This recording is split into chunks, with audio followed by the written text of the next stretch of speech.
Hivi Latifa, umekucha. Unajua mpaka sasa hivi mimi na wewe tuna miaka 4. Lakini hata siku moja sijawahi kusikia umepata hata ile mimba ya bahati mbaya ambayo imeingia na kutoka. Wewe ni mwanamke wa design gani? Ama mimi nimekuoa ili weje? Na mimi mwenyewe na misi nipate katoto ambako nikienda kazini nikirudi naleta pipi, naleta biskuti, mtoto ananiita dadi, anacheza cheza ndani. Hiyo ndio heshima ya mwanamke katika nyumba ambaye ameolewa, lakini sio wewe. Asa mimi nakwambia vipi?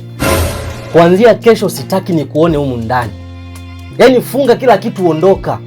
Kama labda ni matatizo ya nyumbani kwenu, ukienda huko kwenu wakusaidie. Yaani ukirudi hapa uwe upo sawa na uwe una uwezo wa kushika mimba.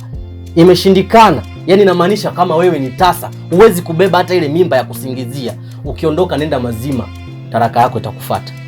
Nimemaliza.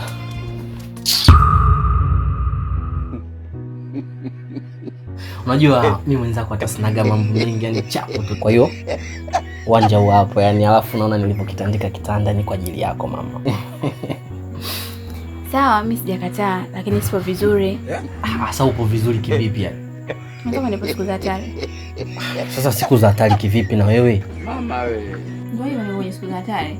Sasa wewe mtoto wa kike kabisa, rafiki yangu, unatoka huko tokako kabisa, unajiandaa unaingia geto kwa mshikaji afu uko katika siku za hatari. Kwani usingenikatalia huko juu kwa juu?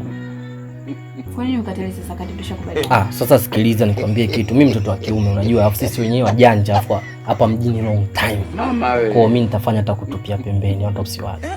Kweli?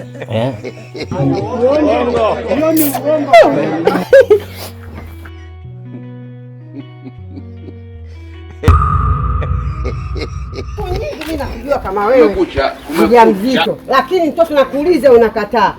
Ninakwambia wewe mjamzito. Wewe mwanangu, kila siku nakwambia mwanangu, huelewi mjukuu wangu wewe, kuelewa kichwa chako kigumu.